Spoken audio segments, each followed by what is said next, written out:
Hello and welcome to Train with Me Level 3. Congratulations for getting yourself to this level. This is awesome. And thank you so much for the interest in this class.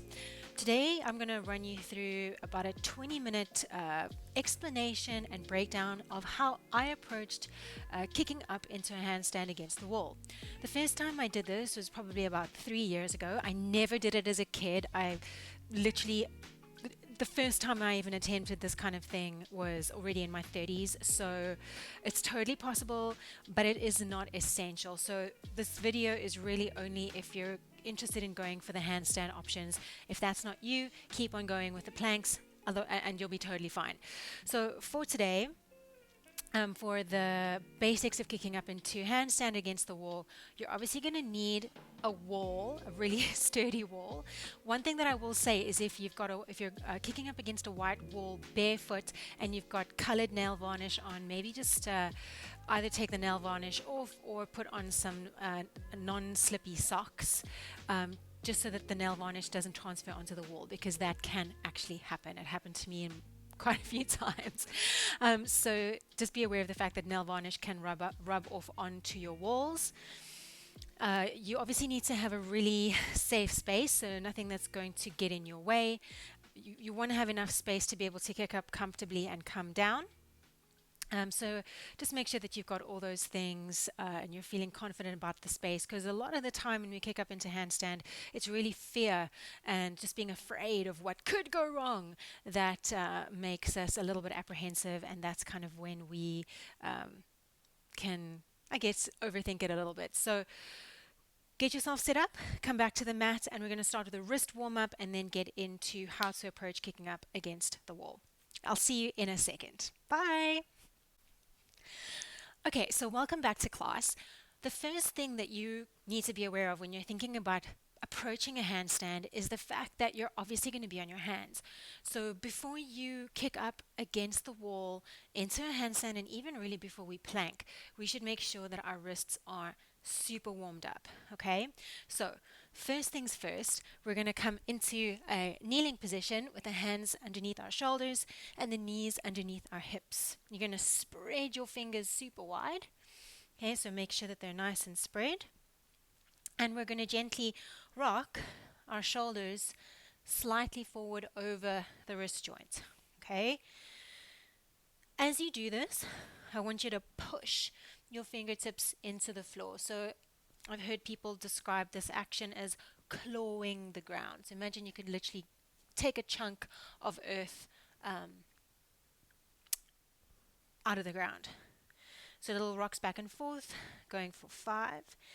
As you start to feel more comfortable, you might go a little bit further, but here we're really just warming up. 3. Keep clawing the earth with the fingertips. So you're pressing the fingers into the floor. You'll start to notice that the blood rushes out of the fingertip and the fingertip looks whiter than the rest of the finger. 2 and 1. Bring the shoulders back over the wrists, and then we're going to start to walk the hands out, out, back, back. Now some of you might struggle to get your hands into this position. Just get as close to that position as you can.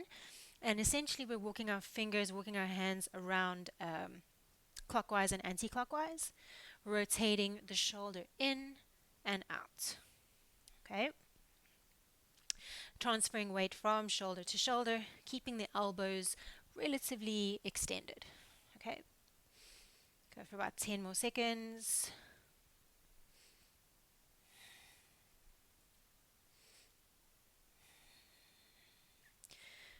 Very nice. And then bring the hands back underneath the shoulders. Okay, so what I'm going to do from here, it's a little bit of a strange one.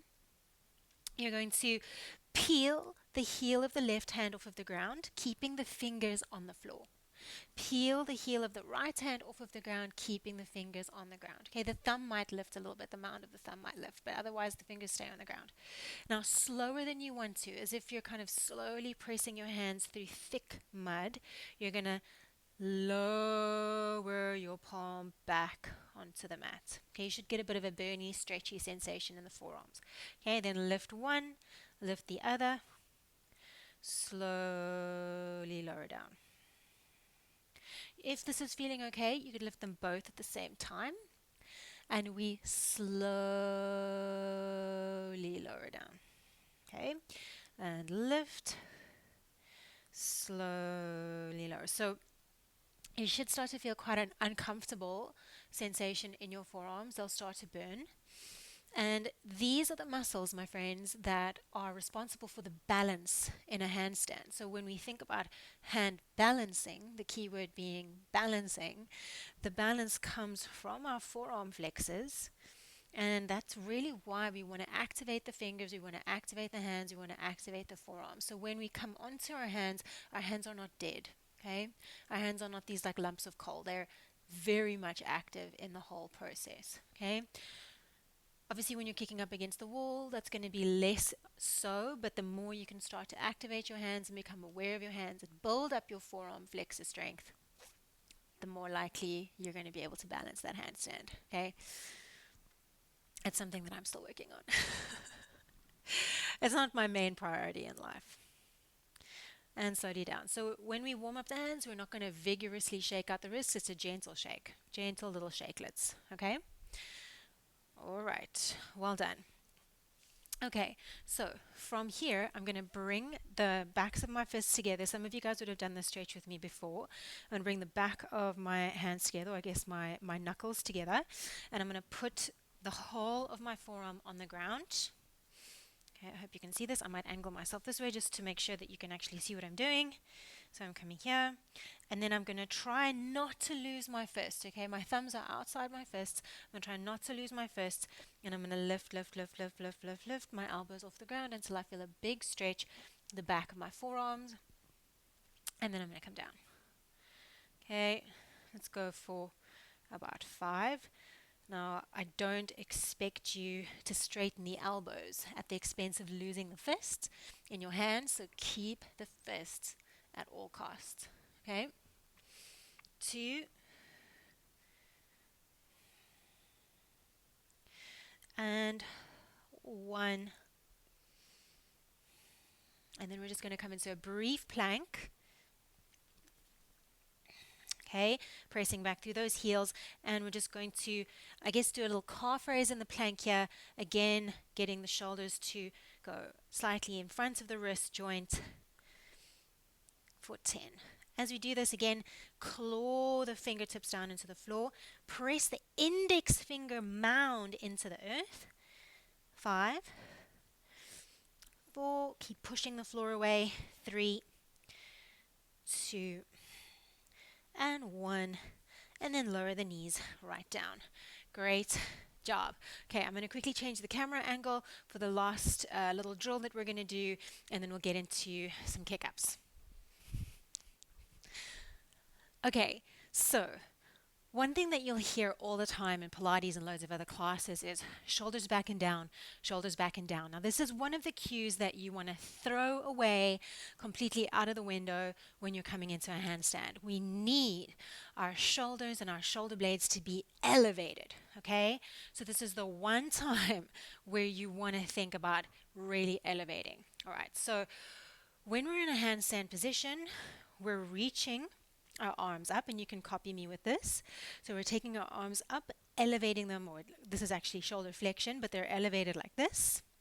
Okay, and we're going to shrug the shoulders up towards our ears as if we're trying to close off our ears. Okay, so what you might find when you're trying to kick up against the wall is that the elbows start to bend, and this is going to depend on whether or not you have the mobility in your shoulders to get your arm into this position.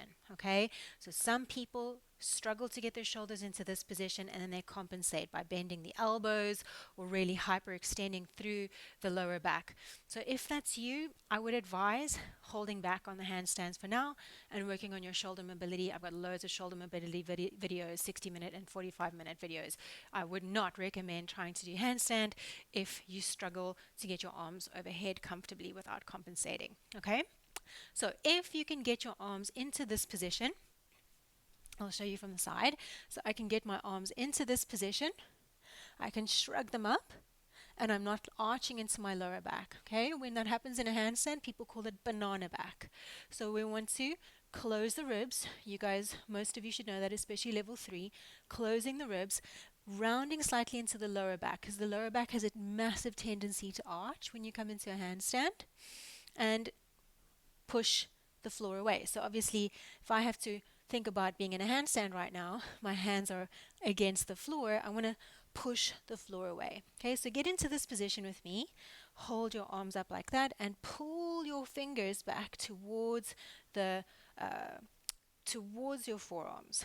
So I'm actively trying to pull my fingers back towards my forearms in this position, and I'm going to shrug my shoulders up and release them down. Let's go for 10.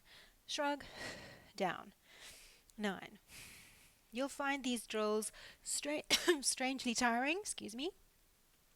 5, 4, 3, 2, 1. Now keep those arms up, keep the hands elevated, keep the shoulders elevated, and we're going to do headlights. Okay, this is what I'm doing with my fingers. Headlights, headlights, quicker, quicker, as quick as you can, quicker, quicker, quicker, quicker. Keep going, shrug the shoulders up, straighten the elbows, shrug the shoulders up, straighten the elbows, go for 10. Quicker, quicker, quicker, 9. Quicker, quicker, quicker, 8. You'll find one's cooperating and the other probably not. My right hand is like, I'll do everything. Left hand is like, what are we doing? 3, 2, 1, and release. Good job. So you should have an idea of where the activation and the strength should really come from in your handstands. All right, now we're ready to start thinking about kicking up against the wall. Before we come into it, just a few guidelines. Guideline number 1. When you're in a handstand, your hands are relatively shoulder distance apart. You don't want to look back as you come into the handstand. Your gaze is going to be kind of between your 2 index fingers. All right? So if I look at my index fingers, the line that cuts that top joint of my index finger, that's pretty much where I'm going to be looking. Okay, so I'm not going to be looking back at my feet. I'm going to be looking slightly forward. All right, let's get into it. We're about to kick up into handstand against the wall. The way I learned in the beginning was to first plant my hands onto the ground where I want them to be, and then to kick up. The reason why that's important is because you'll see a lot of people who will step into the wall, then plant the hands, then kick up. That is an option, but the reason why I like to start with the hands on the ground is just because the spacing of your hands is not left up to chance. Because sometimes if you do that step towards the wall, you'll end up with one hand at a slightly different angle to the other hand, which can affect the shoulders. Now, when you're coming into that position, when you plant the hands first, it takes a little bit more power through the legs to kick up, okay? So, plant the hands first. We're going to plant them a foot away from the wall. So we're not going to be too far away from the wall, because if we're too far away from the wall, our lower back is going to arch, okay? When I plant my hands, I'm going to be looking between my 2 index fingers. That last joint in the index finger there, that's where I'm going to be looking. And we're just going to practice and practice and practice. Okay, so I want you to watch me first, and then you're going to join in on the second one.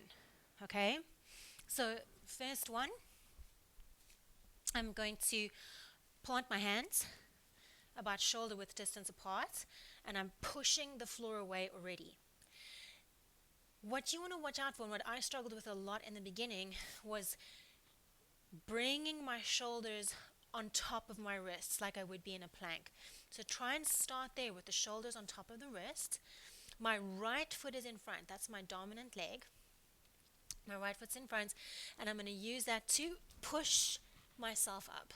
As soon as I push off my front leg, as soon as I push off the leg, I pushed into my hands as well.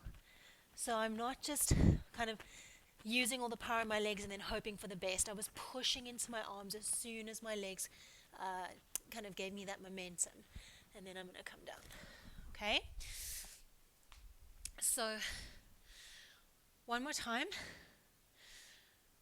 Make sure your hand positioning is feeling strong. If you're not sure what your dominant leg is, try both. One will feel really strange and then one should feel a little bit less strange. The ideal is to be able to kick up with both legs. So you can alternate from one to the other.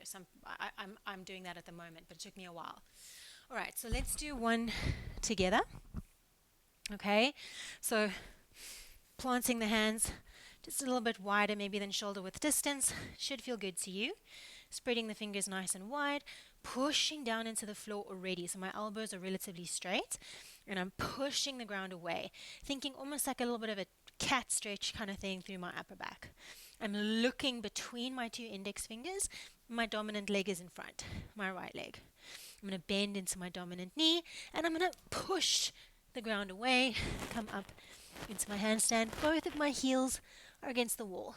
Okay, so once you're there, just make sure where you're looking, keeping the shoulders above those wrists, and think about lengthening into the lower back, closing the ribs, pushing the floor away, and pointing through the toes.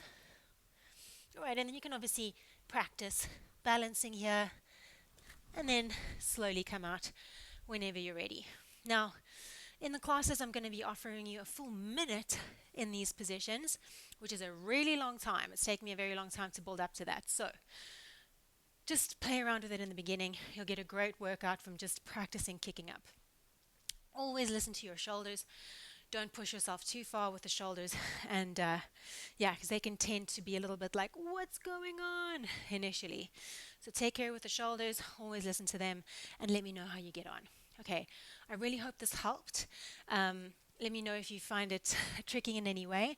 I'm by no means a hand balancing instructor, but this is just a nice, fun little thing to do to make the workouts a little bit more challenging. Okay, thanks so much, and see you on the mat.